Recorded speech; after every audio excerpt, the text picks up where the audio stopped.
நம்ம ஹாலுக்குள்ள இருக்க உள்ள வீட்டுக்குள்ள வரைக்கும் வந்து எடுத்துட்டு போறாங்க மொபைல். அப்ப அவங்க எவ்வளவு தைரியமா வந்து எடுத்துட்டு போறாங்க, எவ்வளவு அவங்க உள்ள வந்து எங்க ஹஸ்பண்ட் இருக்கும் போதே வந்து எடுத்துட்டு போறாங்க. மறுநாளே போய் ஸ்டேஷன்ல போய் கம்ப்ளைண்ட் கொடுத்துட்டோம். ஆனா கம்ப்ளைண்ட் கொடுத்து ஒரு 2-3 நாளைக்கு வந்து அவங்க எந்த இடத்துல வச்சிருந்தீங்க என்ன ஏதுன்னு நேர்ல வந்து அவங்க வந்து பார்க்க கூட இல்லை. ஒரு 10,000 ரூபாயும் ஒரு 2.25 பவுன் நகையும் கொள்ள போயிடுச்சு.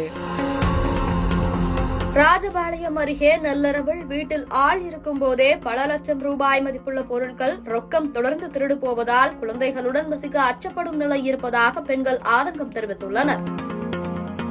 விருதுநகர் மாவட்டம் ராஜபாளையம் அருகே சேத்தூர் பேருந்து நிலையத்தை சுற்றி பழைய ஊராட்சி மன்ற தெரு, கத்தால தெரு, வணிக வைசியர் தெரு, பேரூராட்சி தெரு, அழகிய நாயகி கோவில் தெரு உள்ளிட்ட பகுதிகளில் ஆயிரக்கணக்கான மக்கள் வசித்து வருகின்றனர்.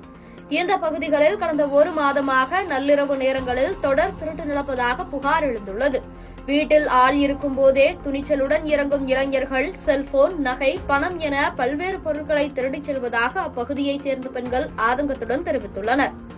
நம்ம ஹாலுக்குள்ள இருக்க உள்ள வீட்டுக்குள்ள வரைக்கும் வந்து எடுத்துட்டு போறாங்க மொபைல். அப்ப அவங்க எவ்வளவு தைரியமா வந்து எடுத்துட்டு போறாங்க, எவ்வளவு அவங்க உள்ள வந்து எங்க ஹஸ்பண்ட் இருக்கும் போதே வந்து எடுத்துட்டு போறாங்க. இவ்வளவு இன்செக்யூரா நாங்க வந்து இருக்கோம். இப்ப வந்து அவங்க இருக்கும்போதே இப்படி நடக்குன்னா இப்ப வெளியூர் எங்கேயாவது போயிட்டாங்க அப்படின்னா நாங்க எப்படி சேஃபா இருக்கிறதுன்றது எங்களுக்கு வந்து தெரியல. ரொம்ப பயமா இருக்கு பிள்ளைங்களை வச்சுட்டு இருக்கிறதுக்கு. நைட்டு 1:30 மணில இருந்து அந்த 3 மணி கேப்புக்குள்ள வந்து காணாம போகுது. நம்ம வந்து அந்த டயர் ரொம்ப டயர்டாகி அசந்து தூங்கிடுறோம். அந்த கேப்ல தான் வந்து உள்ள வந்துடுறாங்க.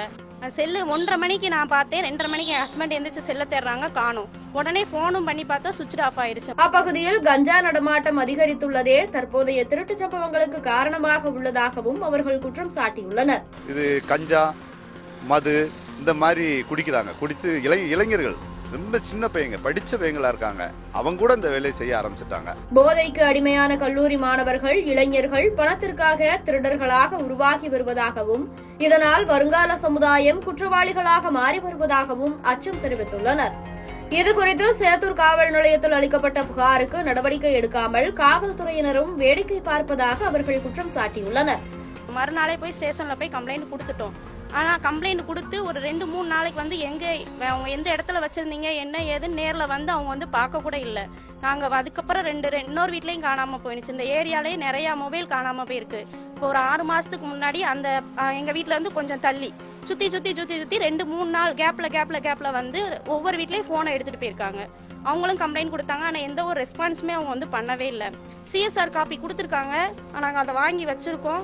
ஆனா எங்க மொபைலுக்கு மெசேஜ் வந்து உங்க ஆக்ஷன் வந்து டிராப் ஆயிடுச்சுன்னு சொல்லி மெசேஜ் வந்துருச்சு. அதை திருப்பி நாங்க கேட்டதுக்கு அவங்க எந்த ரெஸ்பான்ஸுமே எங்களுக்கு வந்து பண்ணல. ஒரு 10,000 ரூபாயும் ஒரு 2.25 பவுன் நகையும் கொள்ள போயிடுச்சு. அதை கம்ப்ளைண்ட் பண்ணோம். ஆனாலும் கேஸ் ரிஜிஸ்டர் ஆயிருக்கு. ஆனாலும் இதுவரை திருப்பி கொடுக்கவில்லை என்பது எங்களது ஆதங்கம். ஒரு சில வீடுகளில் சிக்கிய இளைஞர்களை பிடித்து காவல் நிலையத்தில் ஒப்படைத்தாலும் அவர்களை மன்னித்து அனுப்பிவிடுவதாகவும் கூறப்படுகிறது. இதே நிலை தொடர்ந்தால் நகை பணத்திற்காக குடும்பத்துடன் கொலை உள்ளிட்ட மிகப்பெரிய குற்ற செயல்கள் நடக்கும் அபாயம் இருப்பதால் குற்றவாளிகளை பிடிக்கவும் இரவில் ரோந்து சென்று திருட்டை தடுக்கவும் காவல்துறையினர் நடவடிக்கை எடுக்க வேண்டும் என அப்பகுதி மக்கள் கோரிக்கை விடுத்துள்ளனர்.